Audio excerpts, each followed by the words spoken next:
Hello दोस्तों, नमस्कार। SM के शाना में मैं आप सब का दिल से बहुत बहुत स्वागत करता हूं। दोस्तों, आज के दिन की अगर हम लोग बात कर ले, अगेन बाजार में काफ़ी कुछ हलचलें देखने को मिल गई। अगेन वो आखिरी वक्त का जो ड्रामा चलता है CAS वाला, ठीक है, वो अभी भी चल रहा है। ठीक है, उसी चीज़ के चलते मार्केट वापस आपको हरे रंग में देखने को यहाँ पे मिल रहा है। ठीक है, वो टाइम ही यहाँ पे लगेगा।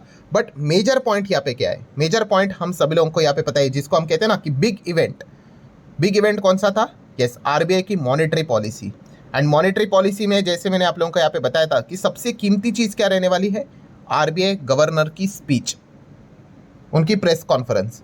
एंड इसी चीज़ के चलते दोस्तों बाजार में काफ़ी हलचलें हम लोग को देखने को मिल गई। मतलब अगर हम पीछे जाएंगे तो आप देख सकते हो कि 10 बजे के आसपास चीज़ें स्टार्ट हो गई। देन उसके बाद हम देख सकते हैं अच्छा खासा एक टॉप लेवल जो बना वो RBI मॉनेटरी पॉलिसी के वक्त ही बना। पर बाद में कुछ ऐसा RBI गवर्नर ने बोल दिया कि भाई बाजार फिर उसके बाद बस नीचे नीचे नीचे नीचे नीचे ही चला गया। ये तो कैश सिस्टम था, इसी चीज़ के चलते ये तो वापस ऊपर यहाँ पे भाग गया। ठीक है, वरना देखा गया तो भाई ये काफ़ी ज़्यादा हमें डैमेज देखने को यहाँ पे मिल रहा था। सो एग्जैक्टली हुआ क्या है? ऐसा कौन सा बात उन्होंने यहाँ पे बोल दिया कि पूरा बाजार ही टूट गया? सारी चीज़ें हाईलाइट के फॉर्म में सिंपल भाषा में मैं एक्सप्लेन करके आपके सामने रखने वाला हूँ। सो स्टार्ट करेंगे बेसिक चीज़ के साथ ही। बेसिक मतलब परसेंटेज, किस चीज़ का परसेंटेज? हाँ, वही रेट्स की अगर बात कर ले तो जो एक्सपेक्ट किया गया था वही हुआ। मतलब नो चेंज, कोई बदलाव नहीं भाई। सारी चीज़ें, रेपो रेट वही रहा, SDF, MSF, बैंक रेट, सारी की सारी चीज़ें रिमेन सेम अनचेंज। तो ये एक्सपेक्टेशन था, वैसे ही हमें चीज़ें देखने को मिली। देन अगर बात कर ले सेकेंड, हमारा फोकस कहाँ पे था? मॉनेटरी पॉलिसी का स्टैंस। 5 प्रकार के स्टैंस होते हैं, जिसमें से तीसरा स्टैंस पे हमारा गाड़ी चल रहा है भाई, न्यूट्रल। ठीक है, न्यूट्रल पे चीज़ें नहीं चलती है, फिर भी न्यूट्रल स्टैंस चल रहा था और एक्सपेक्टेशन था कि भाई न्यूट्रल का न्यूट्रल ही रहेगा। जो सोचा था वही रहा। आप देख सकते हो न्यूट्रल ही पॉलिसी का स्टैंस बरकरार रखा हुआ है। सो न्यूट्रल का अर्थ क्या है? कि डेटा डिपेंडेंट, जिस प्रकार से डेटा आएगा RBI फ्लेक्सिबली क्या करेगा, अपना डिसीजन यहाँ पे मतलब लेकर आगे यहाँ पे चल सकता है। सो यहाँ तक चीज़ें बिल्कुल जैसी सोची थी वैसी थी। देन इन्फ्लेशन में क्या एक्सपेक्टेशन था कि जो फोरकास्टिंग RBI ने लास्ट टाइम देके रखी थी वही रहेगी, इसमें कोई बदलाव नहीं होगा। बट यहाँ पे बदलाव हो गया दोस्तों। एंड बदलाव अच्छा हुआ कि बुरा हुआ? अब इन्फ्लेशन नीचे आना अच्छा माना जाता है, तो यहाँ पे बदलाव अच्छा हुआ है। मतलब अगर पूरे FY27 के इन्फ्लेशन के अनुमान की बात करें, फोरकास्टिंग की बात करें, तो लास्ट टाइम 5.1 की बात की थी, उसको कट करके 5 कर दिया RBI ने। तो अच्छी बात है। एंड अगर ओवरऑल अगर मैं यहाँ पे हर क्वार्टर के हिसाब से अगर डेटा आपके सामने रख दूँ तो वो आप यहाँ पे देख सकते हो। जैसे कि अभी मैंने आपको बताया कि अर्लियर क्या था 5.1, इस वक्त 5 बोल दिया। ठीक है, क्वार्टर 1 में 4.2 से यहाँ पे कितना 4.1, वो लिखा नहीं है, मैं लिख देता हूँ, कोई दिक्कत की बात नहीं। देन क्वार्टर 2 की अगर बात करें 5.1 बोला गया था, उसको कट करके 4.7। क्वार्टर 3 में कह रहे 5.9, तो 5.9 ही रहेगा। एंड बस आखिरी क्वार्टर 4 में 5.4 के बदले 5.5 बढ़ जाएगा। तो ठीक है भाई, वो तो चीज़ें बदल जाएगी इसके बाद, और MPC की काफ़ी मीटिंग्स है, वो चीज़ें चेंज हो जाती है। बट अच्छी बात क्या है कि चलो भाई, कि इन्फ्लेशन का जो फोरकास्टिंग पहले उन्होंने हायर साइड पे थोड़ा ज़्यादा करके रखा था, उसको उन्होंने थोड़ा सा कम किया है। ठीक है, देन अगर हम लोग बात कर ले तो हमारा GDP का फोरकास्ट, यहाँ पे भी क्या अनुमान था? कोई बदलाव नहीं होगा। बट यहाँ पे भी बदलाव हुआ है। और यहाँ पे भी बदलाव कैसे हुआ है? पॉजिटिव कि नेगेटिव? पॉजिटिव। मतलब यस, GDP का फोरकास्टिंग हमें बढ़ते हुए देखने को यहाँ पे मिल चुका है, जो कि आप देख सकते हो 6.7% तक की बात उन्होंने की है। अब 6.7 की बात कर रहे हो तो लास्ट टाइम कितना बोला गया था? तो चलिए टेबल के ऊपर आ जाते हैं तो आपको समझ में यहाँ पे आ जाएगा। सो आप यहाँ पे देख सकते हो पूरे FY27 में लास्ट टाइम 6.6 बोला गया था, इस वक्त 6.7, तो यहाँ पे उन्होंने बढ़ाया है। एंड हर एक क्वार्टर की बात करें, क्वार्टर 1 के हिसाब से 6.6 से लेके 7 की बात उन्होंने की है, मतलब यहाँ पे बढ़ा दिया। क्वार्टर 2 में 6.3 का 6.4 यहाँ पे बढ़ा दिया। Q3 की बात कर ले, जस्ट लाइक इन्फ्लेशन सेम ही रखा। एंड Q4 में भी सेम ही रखा, 6.8 6.8।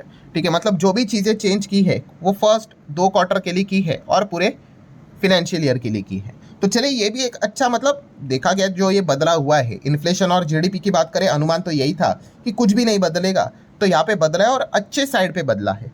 एंड यही एक अच्छा साइन हमें देखने को मिल गया। ठीक है, देन लिक्विडिटी की बात करें, अच्छा लिक्विडिटी में भी उन्होंने बता दिया कि भाई इंश्योर किया है कि सफिशिएंट लिक्विडिटी है सिस्टम में, कोई दिक्कत की बात यहाँ पे नहीं है। सो मतलब यहाँ तक की कहानी अगर हम बात कर ले तो काफ़ी पॉजिटिव होती है। एंड इसी चीज़ को लेकर बाजार भी आप यहाँ पे देख सकते हो, आज के दिन का मार्केट ने यहाँ पे अच्छा खासा हाई यहाँ पे लगा दिया था।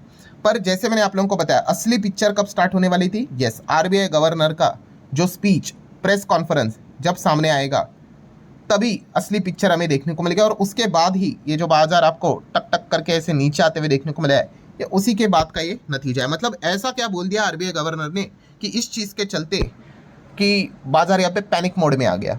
तो वही पॉइंट्स मैं आपके सामने यहाँ पे रखने वाला हूँ। कुछ कुछ चीज़ें तो वेल एक्सपेक्टेड है, बट एक चीज़ ऐसी आ गई दोस्तों जो आप कह सकते थोड़ा सा आउट ऑफ द बॉक्स थी। मतलब देखिए, पहले अगर हम यहाँ पे बात कर ले तो उन्होंने वार्निंग दी है किस किस चीज़ को लेकर कि हाँ भाई, मिडल ईस्ट में जो जंग चल रही है वो तो सर दर्द बना हुआ है, काफ़ी अनसर्टेनिटी क्रिएट कर रहा है, क्योंकि ये क्या कर रहा है, एनर्जी मार्केट की धज्जियाँ उड़ा रहा है। कभी क्रूड 100 पार चला जाता है, फिर 70 आ जाता है, फिर 110 जाता है, फिर 80 आता है। एंड ये डिस्टर्बेंस अभी भी वैसे के वैसा ही है। ठीक है, अभी हम खुश हो जाते कि देखो नीचे आ गया, एक बम फेंक देंगे तो वापस 3 डिजिट पे चला जाएगा। सो इस चीज़ के चलते दिक्कत तो हो ही रही है, इकोनॉमी के ऊपर इसका नेगेटिव इम्पैक्ट पड़ रहा है। देन टैरिफ के चलते भी उन्होंने बता दिया काफ़ी अनसर्टेनिटी क्रिएट हो चुकी है, कोई इसकी चीज़ समझ में नहीं आती है। सडनली यहाँ पे ट्रेड डील की बात आ जाती है, फिर उसके बाद आपको पता ही है कि ट्रंप अलग टैरिफ लेकर आते हैं। अब तो आपको पता भी है कि वो जो रशिया वाला जो टैरिफ जो है वो भी यहाँ पे लगने ही वाला है। सारा चीज़ तो पास तो यहाँ पे हो ही चुका है, जस्ट अ फॉर्मेलिटी बची हुई है। मतलब यहाँ पे पॉइंट क्या है कि इस चीज़ के चलते भी काफ़ी दिक्कतें यहाँ पे हो रही है। एंड देन दोस्तों, सबसे इम्पॉर्टेंट पॉइंट जिस चीज़ के चलते एक्चुअल में आज के दिन बाजार में जो पैनिक मचा हुआ है वो है वेदर को लेकर। जो बात आरबीआई गवर्नर ने कही उस चीज़ को लेकर, मतलब वेदर की अगर बात कर ले, मतलब यहाँ पे यस, एल नीनो का जिक्र हम लोग को होते हुए देखने को यहाँ पे मिला है। सो एल नीनो मतलब आप सभी लोगों को पता है खराब चीज़ होती है।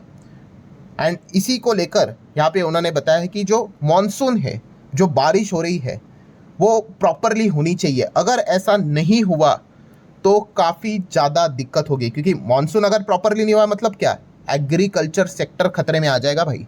ठीक है, एग्रीकल्चर सेक्टर में अगर देखा गया तो आपको डाउनफॉल देखने को यहाँ पे मिल सकता है। एंड इससे क्या क्रिएट होगा, यस, इससे फूड इन्फ्लेशन क्रिएट होगा।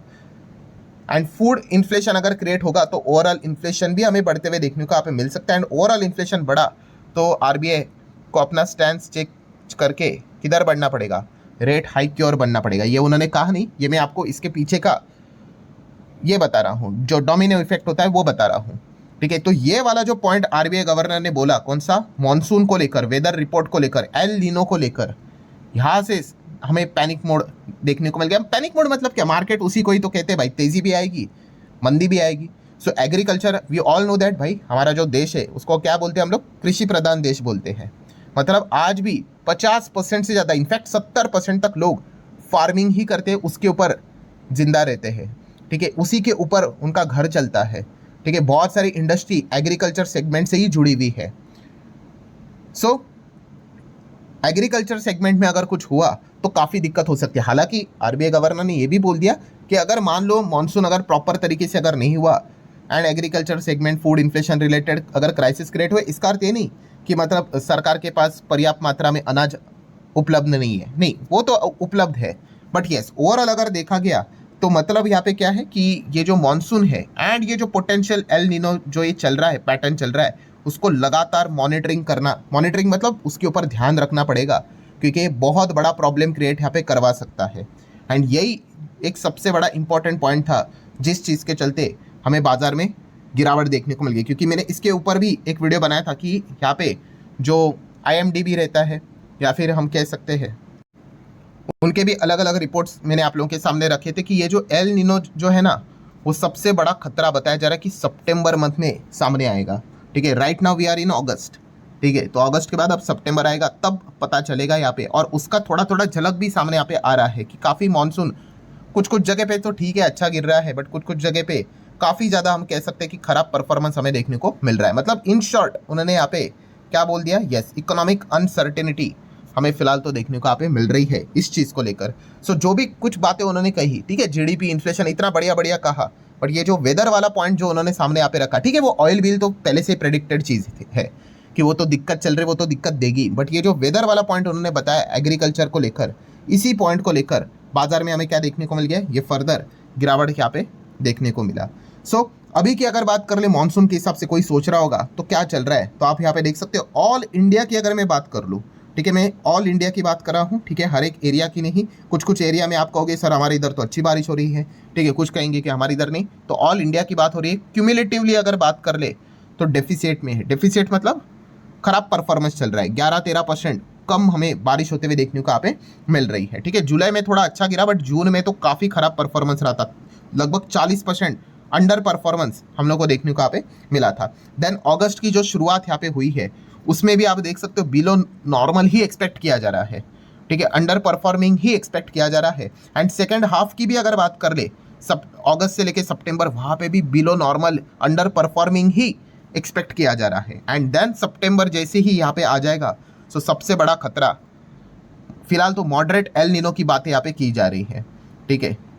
तो इसी चीज़ के चलते यहाँ पे हमें क्या देखने को यहाँ पे मिल रहा है कि आज के दिन बाजार के ऊपर एक अच्छा खासा दबाव देखने को मिल गया, ठीक है। अब ये चीज़ें होंगी नहीं होगी वो डिपेंड करता है कि बारिश कैसे चल रही है, ठीक है, उस हिसाब से सारी चीज़ें हमें ध्यान यहाँ पे रखनी पड़ेगी। इसीलिए कोई भी अगर खबर निकल कर आती है, प्रॉपर अगर रिपोर्ट निकल कर आती है, किसको लेकर, बारिश को लेकर, मानसून को लेकर, ओवरऑल में इंडिया की बात कर रहा हूँ दोस्तों, एक पर्टिकुलर जगह की नहीं, ठीक है, उसके ऊपर भी बाजार बड़े लेवल पे रिएक्ट करेगा, ठीक है। मतलब क्या है कि अगर अच्छा मानसून हुआ, यहाँ से अगर मान लो बहुत अच्छी बारिश अगर होती है, जो एक्सपेक्ट किया गया है वैसे अगर होती है, तो फिर हम यहाँ पे कह सकते हैं मार्केट के लिए अच्छा रहेगा। बट अगर खराब मानसून अगर हमें कंटिन्यू होते हुए देखने को यहाँ पे मिलेगा, अंडर परफॉर्मिंग जैसी चीज़ें देखने को मिलेगी, तो ये यही चीज़ें इंडिकेट करती है खराब monsoon, poor agriculture output, poor agriculture output मतलब फूड इन्फ्लेशन मतलब ओवरऑल इन्फ्लेशन मतलब रेट हाइक, ठीक है, एंड रेट हाइक मतलब मार्केट नीचे। तो इसी समीकरण के चलते हम यहाँ पे कह सकते हैं आज के दिन हमें बाजार में क्या देखने को मिला था, बाद में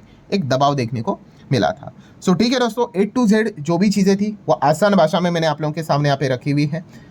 वीडियो हेल्पफुल लगा होगा, चाहो तो लाइक एंड शेयर कर सकते हो। मिलते हैं अगले वीडियो में, तब तक के लिए बाय बाय।